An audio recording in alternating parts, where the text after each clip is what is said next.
उद्धार का क्या इम्पैक्ट हुआ है कम्युनिटी में, व्यक्तिगत जीवन में, आइए हम इस बात को देखेंगे। तो केस नंबर 1, नागालैंड में जब 18वीं शताब्दी का बात करें तो उन दिनों में कबीले आपस में लड़ते भिड़ते थे और एक दूसरे का सर काटते थे, बहुत क्रूर होते थे। उनके बीच में सुसमाचार पहुंचा 1870 ईस्वी में, और एक व्यक्ति जिनका नाम है स्पंज मरिन, उन्होंने बपतिस्मा लिया 1871 ईस्वी में। उसके बाद 1950 से 1960 ईस्वी के बीच में रिवाइवल आया, आत्मिक जागृति नागालैंड में आया और बहुत सारे लोग प्रभु यीशु मसीह को ग्रहण करने लगे। अगर आज की बात करें तो 98% अपने आप को क्रिश्चियन मानने वाले लोग वहां पर पाए जाते हैं। ये 2010 का रिपोर्ट के अनुसार है। यह व्यक्ति जिनका नाम है पलाराम, पेशे से ऑटो चलाते हैं, खेती किसानी करते हैं। समस्या क्या था इनके जीवन में? बहुत शराब पीते थे और अपनी पत्नी को पीटते थे बुरी तरह से। लेकिन जब सुसमाचार इनके जीवन में आया, इन्होंने विश्वास किया यीशु मसीह पर और उसके बाद इनका जीवन जो है बदल गया और अब परमेश्वर की सेवा अपने परिवार के साथ मिलकर कर रहे हैं। तीसरा इम्पैक्ट उद्धार का हम क्या पाते हैं कि एक लड़की जिसका नाम मैंने यहाँ पर छिपा दिया है, 2009 में कॉलेज में एडमिशन ली। उसको लगा कि वो फ्री है और फिर वो अपना लाइफ को एंजॉय करने लगी। एक बॉयफ्रेंड बनाया, फिर ब्रेकअप कर लिया, दूसरा एक बॉयफ्रेंड बनाया। लेकिन वो दूसरा जो बॉयफ्रेंड था वो बहुत चालाक था, उसने उसका मिसयूज किया, फिजिकल रिलेशनशिप हुआ। और फिर तीसरा एक और बॉयफ्रेंड, उसने भी और बुरी तरीके से उसका इस्तेमाल किया। वो सोच में पड़ गई कि मैं क्या करूंगी अपना जिंदगी का, और सुसाइड करने के बारे में सोचने लगी। किसी ने हमारा संगति के बारे में उसको बताया था, उसने हमें फ़ोन किया कि भैया मैं मर जाना चाहती हूँ, हाथ में मैंने ये पॉइजन ले रखा है। और तब हमने उसे सुसमाचार दिया और फिर उसने प्रभु यीशु मसीह पर विश्वास किया और उसका जीवन भी बदल गया। अभी शादीशुदा है और अच्छे तरीके से जिंदगी जी रही है।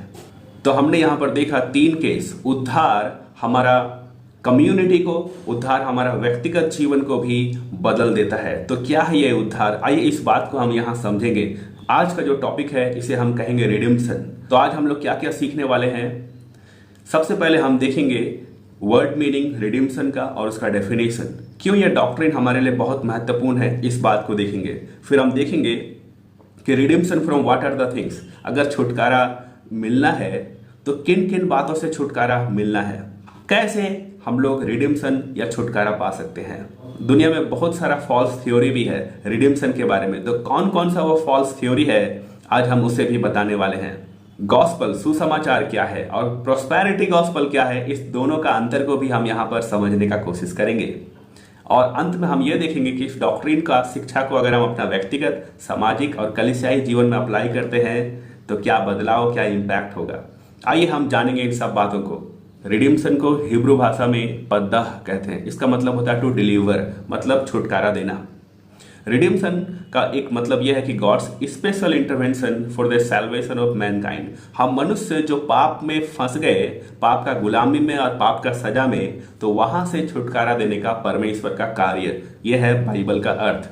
अगर ग्रीक वर्ड देखेंगे एगोराजो, इसका मतलब होता है to purchase in the market place.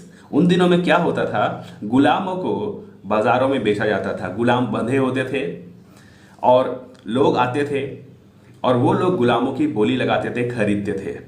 तो यहां से एक शब्द आया है छुटकारा देने के बारे में। सो यीशु मसीह ने, जो हम पाप का गुलामी में थे, बंधे हुए थे, वहां से छूट नहीं पा रहे थे, तब अपना जान, अपना कीमत दे करके हमें छुटकारा दिया है। यही अगोराजो का मीनिंग है। रिडीम्पशन का डेफिनेशन यह है कि redemption is the act of buying something back और paying a price to return something to your position. जैसे उदाहरण के लिए मोबाइल आपका है, लेकिन ऐसा हुआ कि यह मोबाइल फोन किसी और ने आपसे छीन लिया। अब ये आपका प्रॉपर्टी नहीं है, तो आपने क्या किया, एक कीमत अदा किया ताकि यह मोबाइल वापस आपका हो जाए। इसे हम कहते हैं रिडीम्पशन। क्रिश्चियन डेफिनेशन क्या है कि redemption from the guilt, penalty and power of sin only through the sacrificial death of Jesus Christ, the incarnate son of God. तो हिंदी में हम ऐसा कहेंगे, छुटकारा पाप का दोष से, पाप का सजा और पाप का ताकत से केवल और केवल यीशु मसीह का त्यागपूर्ण बलिदान की वजह से, जो परमेश्वर का देहधारी पुत्र है। ये बातें रोमियो 3:23-24, इफिसी 1 अध्याय और गलाती 3 अध्याय से लिया गया है। क्यों रिडीम्पशन का डॉक्ट्रिन को स्टडी करना बहुत इंपॉर्टेंट है, आइए इस बात को हम जानेंगे। सबसे पहला बात, ये हमें परमेश्वर का प्यार मानव जाति के लिए दिखाता है। ये हमारा जीवन को बदल देता है। ना केवल यह हमारा व्यक्तिगत जीवन को बदलता है, लेकिन यह पूरा देश को या कम्युनिटी को भी बदलने का ताकत रखता है। हमारा व्यक्तिगत जीवन में, समाज में, हमारा देश में कई तरह का समस्या है। उन समस्याओं का समाधान का आधारभूत बातें इसी डॉक्ट्रिन में छिपा हुआ है।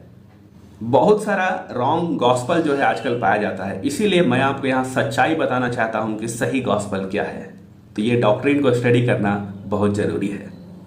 यहाँ पर भाई सोच में पड़ गए कि redemption from what are the things. अगर छुटकारा तो मिलेगा, ठीक है मिलेगा, लेकिन कौन कौन सा ऐसा चीज है जिससे हमें छुटकारा का जरूरत है। आइए हम इस बात को यहाँ पर समझने का कोशिश करेंगे।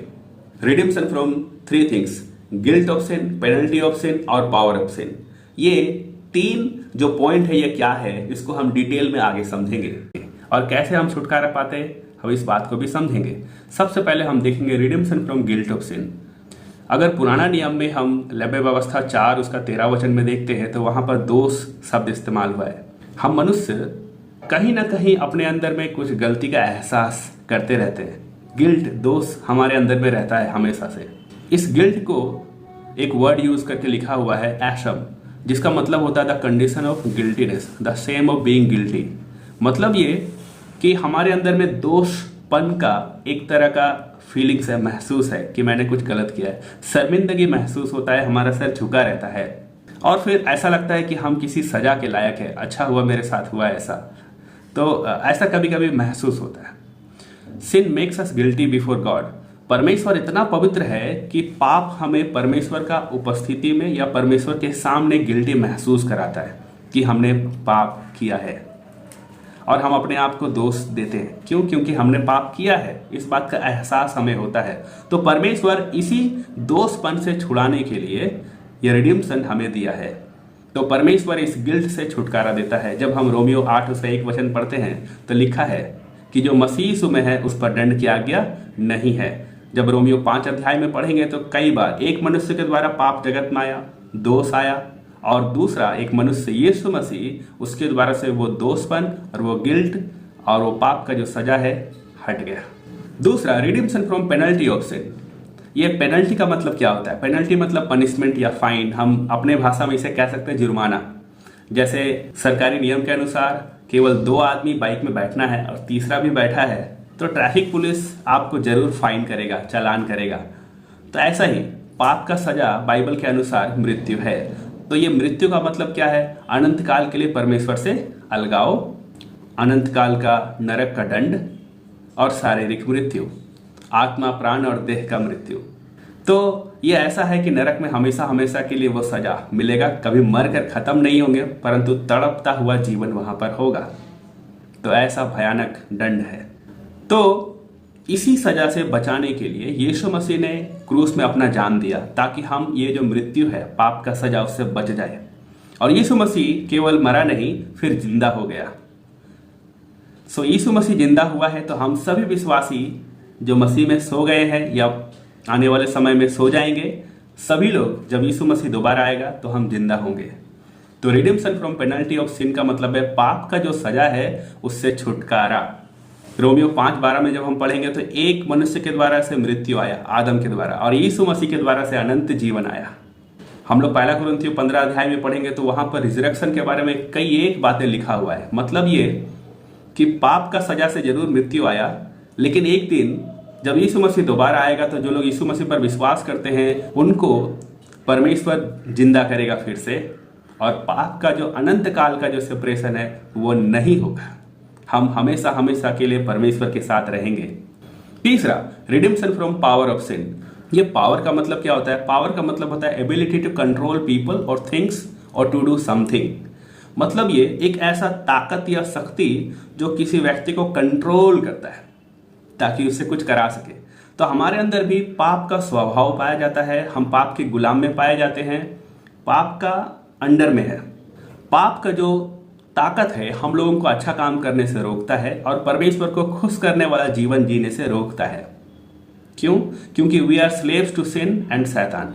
हम लोग शैतान का गुलाम बन गए और पाप का गुलामी में जकड़े हुए हैं। परमेश्वर इससे हमें छुटकारा देता है। हालेलुया। जब हम पढ़ेंगे यूहन्ना 8 अध्याय उसका 34 वचन और प्रेरितों के काम और रोमियो और कई ऐसा वचन है जहां पर पता चलता है कि जिन्होंने यीशु मसीह पर विश्वास किया उन्हें परमेश्वर पाप का जो ताकत है उससे छुटकारा हमें देता है। सो अब सवाल यह है कि how we got redemption from guilt, penalty and power of sin. ठीक है, हमें छुटकारा मिला है पाप का दोष से, पाप का सजा से और पाप का ताकत से, लेकिन कैसे? आइए हम इस रहस्य को यहाँ समझने का कोशिश करेंगे और ये बातें थोड़ा सा टेक्निकल होगा, इसलिए आप ध्यान से सुनना और समझने की कोशिश करना। सबसे पहला बात, sacrificial death of Jesus Christ, Yeshu Masih का त्यागपूर्ण बलिदान। तो जब हम ये सैक्रिफाइस शब्द सुनते हैं तो उसका मीनिंग क्या है? उसका मीनिंग है a concept in many religious for the removal of sin, कि पाप से मोक्ष या मुक्ति पाने के लिए बहुत लोग बलिदान करते हैं या कुछ बलि चढ़ाते हैं, कुछ ऐसा ही यहाँ पर मीनिंग है। अगर हम पुराना नियम में देखेंगे तो हम क्या पाते हैं कि पुराने नियम में एक निर्दोष मेमना या निर्दोष पशु का बलिदान किया जाता था, उसका लहू बहाया जाता था ताकि पाप का क्षमा हो सके। पुराने नियम में इजराइल क्या करता था कि पूरे देश के लिए एक बार महायाजक महापवित्र स्थान में जाकर निर्दोष पशु का जो लहू है उसे लेकर महापवित्र स्थान में जाएगा और परमेश्वर को चढ़ाता है ताकि इजराइल का पाप को क्षमा हो। यह एक प्रतीक के रूप में पुराना नियम में दर्शाया गया है और यीशु मसीह वह निर्दोष मेमना बनकर आया, जैसा कि हम इब्रानियों 9 अध्याय में पढ़ सकते हैं। यीशु मसीह का मृत्यु एक बलिदान था, उसका शरीर से सारा खून बहा। जैसा निर्दोष पशु का बलिदान जरूरी था, वह निर्दोष पशु यीशु मसीह बन गया और यीशु मसीह कहाँ जन्म लिया? वह निर्दोष पशु के रूप में चरनी में। एक मेमना, निर्दोष मेमना चरनी में जन्म लिया और क्रूस में अपना जान दिया है। इस बात को हम उत्पत्ति से लेकर के कई किताब में पाते हैं कि निर्दोष पशु का बलिदान जरूरी है और वह निर्दोष मेमना यीशु मसीह बना है। वह केवल एक ही बार सबके लिए अपना जान दिया है। The merit of Christ is the sole merit for acceptance with God. मतलब ये कि यीशु मसीह एक ऐसा बलिदान बना जिसको परमेश्वर ने ग्रहण किया पूरी तरीके से। Representative and substitute. रिप्रेजेंटेटिव का मीनिंग क्या है? इसका मतलब यह है कि to present any large group. Yeshu Masih हमारा तरफ से एक प्रतिनिधि बन करके क्रूस में अपना जान दिया है और वो भी अपनी इच्छा से। यीशु मसीह ने जो मृत्यु हमें चाहिए था उस मृत्यु को खुद स्वयं अपने ऊपर ले लिया और वो हमारे बदले पाप बन गया। ये बात को आप क्रूस में उस जगह में पाएंगे कि जब यीशु मसीह क्रूस में चढ़ा था तो आपको याद होगा कि पूरा जगह अंधकार छा गया था। क्यों अंधकार छा गया था? क्योंकि परमेश्वर ने यीशु मसीह को छोड़ दिया। वहां पर यीशु मसीह बोलता है, हे पिता तूने मुझे क्यों छोड़ दिया? एली एली लमा सबक्तनी, हे मेरे परमेश्वर तूने मुझे क्यों छोड़ दिया? क्योंकि यीशु मसीह सारा जगत का पाप अपने ऊपर क्रूस में उठा लिया था। इसीलिए परमेश्वर पिता जो पवित्र है, जो पाप को देख नहीं सकता, बर्दाश्त नहीं कर सकता, उसने यीशु मसीह को छोड़ दिया। इससे यह पता चलता है कि यीशु मसीह हमारा पाप को उठाकर क्रूस में बलिदान दिया। Jesus carried the judgment of God which we deserve. जो न्याय हमें होना था, हमारा होना था, वो यीशु मसीह का हुआ। हालेलुया, प्रभु का धन्यवाद। The incarnate son of God, परमेश्वर का देहधारी पुत्र। इनकारनेशन का मतलब होता है देह धारण। यीशु मसीह परमेश्वर का बेटा बनकर के आया। वह 100% मनुष्य था, ठीक है, और यीशु मसीह को मनुष्य का पुत्र करके संबोधित किया गया। लोगों ने उसे एक बढ़ई के रूप में पहचाना और लोग जानते थे कि वो नासरत का रहने वाला है। लोग जानते थे कि यह मरियम का बेटा है, यूसुफ का बेटा है, ऐसा उसका परिचय था। अगर देखेंगे तो हमारे और आपके समान उसका ह्यूमन नेचर था, कैरेक्टरिस्टिक था और इमोशंस भी था। उसके पास हमारा जैसा ही हड्डी और मांस का शरीर था। इसका मतलब वो पूरे तरीके से एक मनुष्य था, लेकिन पाप रहित मनुष्य। बाइबल का कई एक वचन इस बात को बताता है कि यीशु मसीह पाप रहित था। जब यीशु को न्याय के सामने खड़ा किया गया तो वहां पर पिलातुस ने कहा, मैं इसमें कोई दोष नहीं पाता। और कई एक वचन इस बात को बताता है, जैसे इब्रानी 4 उसका 15 वचन, कि यीशु मसीह कई एक बातों में परखा तो गया तो भी निष्पाप निकला। हमारा प्रभु यीशु मसीह निष्पाप निष्कलंक था। जब हम यहाँ शब्द देखते हैं सन ऑफ गॉड, तो इसका मीनिंग कुछ ऐसा है जिससे पता चलता है कि परमेश्वर पिता और पुत्र यीशु मसीह दोनों के बीच का संबंध है। परमेश्वर का पुत्र से यह साबित होता है कि यीशु मसीह पूरे तरह से ईश्वरीय था, देवीय, मतलब वो परमेश्वर था। एक ही समय में 100% मनुष्य, एक ही समय में 100% परमेश्वर। ये कैसे संभव है? यह परमेश्वर का एक रहस्य है। नए नियम का कई ऑथर ने इस बात को बताया है और साबित किया है कि यीशु मसीह परमेश्वर है, यीशु मसीह परमेश्वर का पुत्र है। और यीशु मसीह ने भी कई बार यूहन्ना में इस बात को क्लेम किया कि मैं और पिता एक है। जब आप यूहन्ना 10 का 30 पढ़ेंगे तो आपको मालूम होगा कि यीशु मसीह कई ऐसा क्लेम करता है कि वह परमेश्वर है। यीशु मसीह ने लोगों का आराधना को स्वीकार किया और यीशु मसीह ने इस बात को बोला है कि केवल अनंत जीवन उसी के द्वारा से है। यीशु मसीह के पास पाप को क्षमा करने का अधिकार है। यहूदी मत के अनुसार पाप को क्षमा करने का अधिकार केवल और केवल परमेश्वर यहोवा को है और किसी को नहीं। लेकिन यहाँ यीशु मसीह पाप को क्षमा भी करता है। इससे यह साबित होता है यीशु मसीह परमेश्वर है, परमेश्वर का पुत्र। ये जो शब्द है ये परमेश्वर पिता के साथ एक संबंध को दिखाता है और परमेश्वर के साथ एकता को दिखाता है और साथ ही परमेश्वर के साथ समानता को भी दिखाता है। तो आपके मन में क्या ऐसा सवाल उद्धार को लेकर के आ रहा होगा? तो यह समय है कि हम कुछ सवाल जवाब कर ले। कुछ सवालों का जवाब मैं आपको यहाँ पर देने का कोशिश करूंगा। So how to identify false and true theories. दुनिया में बहुत सारा गलत थ्योरी है और सही थ्योरी है उद्धार को लेकर, रिडीम्शन छुटकारा को लेकर के। तो कौन सा थ्योरी सही है, कौन सा गलत है, आइए हम इस बात को समझने का कोशिश करेंगे। ओके, तो मैंने एक तरफ में फॉल्स थ्योरी, दूसरे तरफ में ट्रू, दोनों को अलग अलग करके बताया है। ऐसे बहुत सारा है लेकिन मैंने यहाँ पे कुछ को ही लिया है। एक थ्योरी है जिसको हम लोग बोलते हैं रैंसम टू शैतान थ्योरी। इस थ्योरी के अनुसार क्या है कि जब मनुष्य पाप में गिरा तो मनुष्य पापी होकर के शैतान का गुलाम में आ गया। अब शैतान ने छुड़ौती के लिए कुछ मांगा है, कुछ डिमांड किया है। अब यीशु मसीह अपना जान, अपना खून जो है शैतान को एक रैंसम मतलब फिरौती के रूप में देता है ताकि हम लोग पाप से छूट जाए और यीशु मसीह हम लोगों को वापस छुड़ा कर ले आए। यह थ्योरी गलत है, हम इस पर विश्वास नहीं करते। सच्चाई क्या है कि परमेश्वर कभी भी इस तरीके से शैतान के साथ कोई डील नहीं किया और शैतान ने हमें किडनैप करके रखा, ऐसा नहीं है। तो यह थ्योरी भी गलत है क्योंकि शैतान लूसीफर वह एक सृष्टि है जिसे परमेश्वर ने बनाया है। ओके, दूसरा एक गलत थ्योरी है कि मोरल इन्फ्लुएंस थ्योरी। इस थ्योरी के अनुसार क्या है कि यीशु मसीह क्रूस में अपना जान इसीलिए दिया ताकि दूसरे लोग भावना में, इमोशंस में आकर के रोए और पश्चाताप करे और परमेश्वर के पास आ जाए। यह थ्योरी भी गलत है, हम इस पर विश्वास नहीं करते। We don't need motivation to repent. हमें पश्चाताप करने के लिए कोई मोटिवेशन का जरूरत नहीं है, यह पवित्र आत्मा का काम है। यीशु मसीह क्रूस में मरा है, यह सीन देख करके अगर हम पश्चाताप करते हैं तो यह गलत है क्योंकि यह गलत मोटिवेशन है।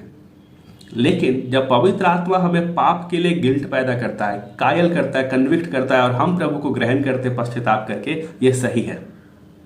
We need payment for our sin. हमारा पाप का जो पेमेंट है, जो सजा का जो कीमत है, वो यीशु मसीह ने चुकाया है और वो शैतान को नहीं, परमेश्वर पिता को, जो न्यायी और पवित्र परमेश्वर है।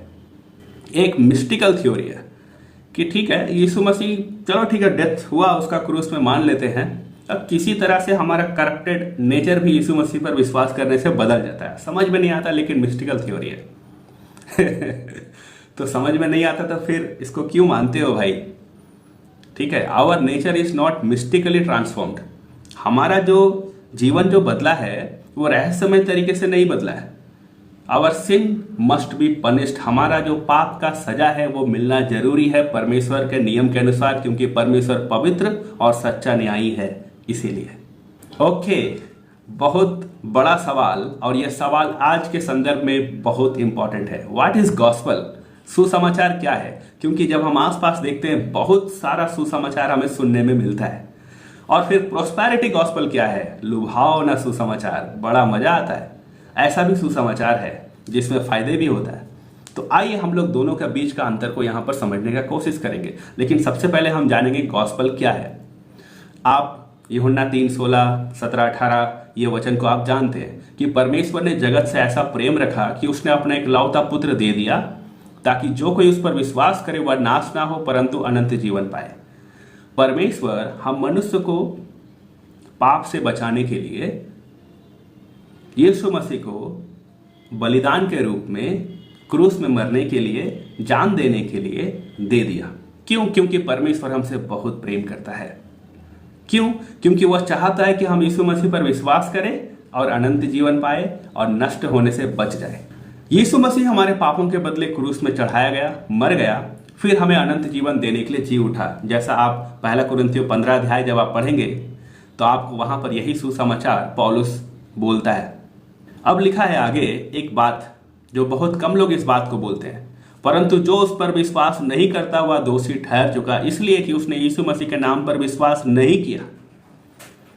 सुसमाचार केवल इतना नहीं है कि परमेश्वर आपसे प्रेम करता है और आप उस यीशु मसीह पर विश्वास करो, केवल इतना नहीं है। आगे ये भी है कि यीशु मसीह पर जो विश्वास नहीं करेगा उसको अनंत काल का दंड मिलेगा। जिसने विश्वास नहीं किया वह दोषी ठहर चुका। यूहन्ना 3:36 वचन। इसीलिए सुसमाचार क्या है? विश्वास करो यीशु मसीह को अपना परमेश्वर, प्रभु, उद्धारकर्ता के रूप में, और अपना पाप से पश्चाताप करो और अपना जीवन यीशु को सौंप दो। अगर आप अपना जीवन यीशु मसीह को नहीं सौंपते हैं तो आप नाश होंगे। चॉइस आपके ऊपर है। यह है सुसमाचार। ओके, अब प्रोस्पेरिटी गॉस्पल क्या है? यह प्रोस्पेरिटी जो शब्द है इसका मतलब होता है लुभावना, बड़ा लालच, मजा वाला चीज। तो ये लुभावना सुसमाचार क्या है? लोग आपको अक्सर ऐसा बोलते हुए मिलेंगे कि यीशु मसीह के पास आओ, आपको ये मिलेगा, आपको वो मिलेगा, मसीह में कोई दुख नहीं होता, अगर यहोवा आपका चरवाहा है तो आपको किसी भी चीज का कोई घटी नहीं होगा, आपका वीजा यूं लग जाएगा। आइए विश्वास कीजिए यीशु मसीह पर। अगर आप यीशु मसीह पर विश्वास करेंगे, हमारे चर्च को दान देंगे, तो प्रभु आपको आशीष देगा, प्रभु आपका घर बनाएगा। आपने टीवी में, यूट्यूब चैनल में और कई ऐसा जगह में आपने ये सुना होगा कि फलाने व्यक्ति ने दान दिया इतना रुपया और परमेश्वर उसका घर बना दिया, बिल्डिंग। आपने ऐसा कई बार सुना होगा। अगर ऐसा आप सुनते हैं मेरे प्रियो, तो यह प्रोस्पेरिटी गॉस्पल है, लुभावना सुसमाचार है। आप सावधान हो जाइए। बाइबल बताता है कि यीशु मसीह हमें पाप का पेनल्टी, पावर और गिल्ट इससे बचाने के लिए आया। ये सब चीजें ठीक ऐसा है जो बाद में ऐड होता है। मतलब आपने समोसा खरीदा है, समोसा के साथ चटनी तो फ्री है। ये सब चीजें जो यहाँ आप लिस्ट में देख रहे हैं ना, ये सब चटनी है, समोसा के साथ फ्री में मिलता है। मिल भी सकता है, नहीं भी मिल सकता है। यह परमेश्वर का अनुग्रह और उसका योजना हमारे जीवन में जैसा काम करता है वैसा होता है। यह जरूरी नहीं कि वीजा लग जाएगा। सो यीशु मसीह पर विश्वास कीजिए, चाहे वीजा लगे चाहे ना लगे। यीशु मसीह पर विश्वास कीजिए, चाहे दुख हो जिंदगी में चाहे ना हो। यीशु मसीह पर विश्वास कीजिए, चाहे हमें कितना भी घटे क्यों ना हो, हम विश्वास करेंगे जरूर। ठीक है? तो यीशु मसीह का जो पर्पस है कि वो हमें पाप का सजा, पाप का ताकत और पाप का जो दोषपन है उससे बचाने के लिए आया, इसी बात के लिए हम विश्वास करेंगे। यही है सुसमाचार। अब एक और बड़ा सवाल, ये बहुत कंट्रोवर्शियल सवाल है और इसका जवाब देने में थोड़ा हिचकिचाहट भी होता है। सवाल क्या है कि क्या उद्धार पाया हुआ व्यक्ति अपना उद्धार खो सकता है? Can we lose salvation? क्या हम लोग उद्धार खो सकते हैं? एक व्यक्ति प्रभु को ग्रहण किया, थोड़ा समय चल रहा है अच्छा जीवन प्रभु के साथ, लेकिन फिर धीरे धीरे डाउन चलने लगा, पाप में जीवन जीने लगा, तो क्या वह अपना उद्धार खो देगा? मैंने आपको पिछला एक डॉक्ट्रिन में बताया है, सोवर्निटी ऑफ गॉड में, कि उद्धार के लिए परमेश्वर कैसा काम करता है, जहां पर 3 थ्योरी का जिक्र है, कैल्विनिस्ट थ्योरी, आर्मेनियन थ्योरी और रिफॉर्म्ड थ्योरी। आप उस वीडियो को फिर से देखिए, तब आपको दोबारा सब कुछ याद आ जाएगा। लेकिन अगर आप पर्सनली मुझसे पूछेंगे कि जॉन भाई आप क्या विश्वास करते हो, तो मैं आपको अपना विश्वास यहाँ पर बताना चाहता हूँ कि हम विश्वास के द्वारा अनुग्रह से ही उद्धार पाते हैं, और ये हमारे कर्मों के कारण नहीं हुआ है, या कोई भला काम हमने किया उसके वजह से नहीं हुआ है। यह सब कुछ परमेश्वर का दान, गिफ्ट है। जब हम इफिसियों पढ़ेंगे 1 अध्याय उसका 13 वचन में, तो हम क्या पाते हैं कि पवित्र आत्मा का छाप हम पर लगा है, मोहर, स्टाम्प लग गया, और यह मोहर हमें इस बात को बताता है कि हम परमेश्वर के संतान हैं, परमेश्वर ने हमें बचा लिया है। रोमियो के पत्री 8 अध्याय उसका 15-16 वचन बताता है कि हम परमेश्वर के संतान हैं, और उसे हम हे अब्बा, हे पिता कह के पुकारते हैं। Redemption from since of past, present and future, इसका मतलब क्या है? मतलब ये कि परमेश्वर ने हमें पिछला समय जो हमने पाप किया उसको माफ कर दिया, और अभी दिन प्रतिदिन में जो पाप हो रहा है परमेश्वर ने अनुग्रह से उसे भी माफ कर दिया, और फ्यूचर में जो पाप मेरे द्वारा से होने वाला है उसको भी परमेश्वर ने माफ कर दिया। यीशु मसीह सिर्फ एक ही बार क्रूस में चढ़ाया गया हमारा पास्ट, प्रेजेंट और फ्यूचर का पाप के लिए। मैं ये विश्वास करता हूं कि we are justified through death of Jesus Christ. परमेश्वर के सामने हम निर्दोष है यीशु मसीह का बलिदान की वजह से। जैसा यीशु मसीह धर्मी ठहराया गया और यीशु मसीह का धार्मिकता हमें दिया गया है, परमेश्वर हमें अब निर्दोष देखता है जैसा वो यीशु मसीह को देखता है, और फिर हमारा पाप का क्षमा होता जा रहा है। हम लोग धीरे धीरे दिन प्रतिदिन बदलते जा रहे हैं, और यह बदलने का काम पवित्र आत्मा करता है। We are being sanctified by Holy Spirit. पवित्र आत्मा के द्वारा हम पवित्र किए जा रहे हैं धीरे धीरे। We will be glorified when Jesus comes again. जब यीशु मसीह दोबारा आएगा हम महिमावान हो जाएंगे, हमें एक महिमावान देह दिया जाएगा, हम अमर हो जाएंगे और हमेशा हमेशा के लिए परमेश्वर के साथ रहेंगे। इन वचनों के आधार पर हम ये कह सकते हैं कि हम उद्धार नहीं खोएंगे। उद्धार परमेश्वर का काम है, और हम उद्धार को बनाए रखने के लिए कुछ नहीं कर सकते। जो करना है वो सब कुछ यीशु मसीह ने कर दिया है। आमीन, हालेलुया। व्हाट वी लर्न टुडे, आज हम लोगों ने क्या सीखा है? अगर इस डॉक्ट्रिन को हम अपना जीवन में, अपना सामाजिक जीवन और अपना कलीसियाई जीवन में या अपना फैमिली में अप्लाई करते हैं तो क्या बदलाव आएगा? आइए हम इस बात को देखेंगे। एक तरफ मैंने सच्चाई और दूसरे तरफ समस्या या हमें क्या एक्शन लेना है उस बात को मैंने यहाँ पर लिखा है। Christ is the only mediator between man and God. मनुष्य और परमेश्वर के बीच केवल यीशु मसीह ही एक मध्यस्थ है। तो हमने क्या सीखा? कोई भी पास्टर, बिशप या आदरणीय व्यक्ति हमें हेवन लेके नहीं जा सकता। ठीक है, कोई भी धर्म कर्म का काम हमें उद्धार नहीं दे सकता। उद्धार के लिए हम कोई धर्म काम नहीं कर सकते। हाँ, उद्धार के बाद हम अच्छा काम करते हैं और वो वैलिड होता है, परमेश्वर अप्रूव करता है, तारीफ करता है। इसीलिए यीशु मसीह को अपना प्रभु, परमेश्वर और उद्धारकर्ता के रूप में स्वीकार कीजिए, और कोई भी ऐसा सेक्टर जो पाप के बंधन में जकड़ा हुआ है उसको छुड़ाने के लिए कोशिश कीजिए। तो आइए हम उनको छुड़ाने के लिए अब हम परमेश्वर और करप्टेड वर्ल्ड के बीच एक मीडिएटर बने और काम करें, उद्धार का काम शुरुआत करें परमेश्वर के साथ मिलकर। We should glorify God with our bodies. हमारा शरीर के द्वारा से परमेश्वर का महिमा होना है। इसीलिए आइए रोमियो 12 उसका 1-2 के अनुसार अपने आप को जीवित बलिदान होने के लिए परमेश्वर के हाथों में सरेंडर कर दे, और परमेश्वर हमें अपनी महिमा के लिए स्वीकार करेगा, इस्तेमाल करेगा। आइए हम परमेश्वर के लिए जिए। यीशु मसीह हमारे लिए अपना जान दिया है, तो क्यों ना हम उसके लिए जिए। इसीलिए कहीं भी हम जाए, कहीं भी हम काम करते हो, यीशु मसीह को महिमा देने के लिए हम जीवित रहे, उसका काम को करें। Now give life for others. अब अपना जीवन दूसरों के लिए देना है। अब हम लोगों को मृत्यु का डर नहीं है क्योंकि हम छुड़ा लिए गए हैं। मृत्यु का डंक कहाँ रहा? क्योंकि यीशु मसीह मृत्यु पर विजय हुआ। इसीलिए अब मृत्यु से डरने का जरूरत नहीं है। जिस दिन हमने प्रभु यीशु मसीह को ग्रहण किया वहां से हमारा इटरनल लाइफ शुरू हो गया है। अब हम लोगों को जीवन का मुकुट के लिए तैयारी करना है। सच्चाई यह है कि salvation is free but big but. पाप नहीं करना है ताकि अनुग्रह बहुत हो, ना ना, नहीं नहीं। हमें अब अपने आप को यीशु मसीह के साथ नया व्यक्ति, एक जी उठा हुआ व्यक्ति मान करके परमेश्वर के लिए जीना है। इसीलिए आइए, थैंक गॉड फॉर सैल्वेशन।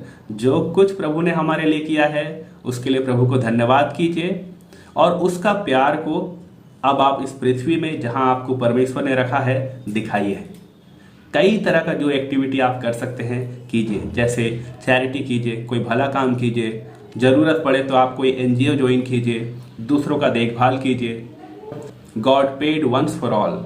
परमेश्वर ने एक ही बार में सब के लिए कीमत चुकाया है, इसीलिए no guilt of sin again. अब दोबारा कोई गिल्ट पाप का नहीं होना चाहिए। पाप का गुलामी में हमें नहीं रहना है। अगर हम किसी सीक्रेट पाप में जकड़े हुए जहां से छूट नहीं पा रहे, तो विश्वास कीजिए परमेश्वर ने आपको वहां से छुड़ा लिया है। अब आपके लिए वहां से छूटना आसान है, आप छूट सकते हैं। और एश्योरेंस ऑफ सैल्वेशन है कि हाँ, हम परमेश्वर के साथ हमेशा हमेशा रहेंगे। यीशु मसीह ने एक पक्का बिना मिलावट वाला सुसमाचार सुनाया, मन फिराओ क्योंकि स्वर्ग का राज्य निकट आया है। इसीलिए आइए हम भी अपना व्यक्तिगत गवाही, चाहे कागज में लिखकर, टेक्स्ट करके, वीडियो के माध्यम से, या जैसे भी हो, हम अपना गवाही दूसरों को बताएं कि हमने प्रभु यीशु मसीह को कैसे ग्रहण किया है। हम प्रोस्पेरिटी गॉस्पल को नहीं सुने, फॉलो नहीं करें, और वैसा प्रीचर से दूर रहे।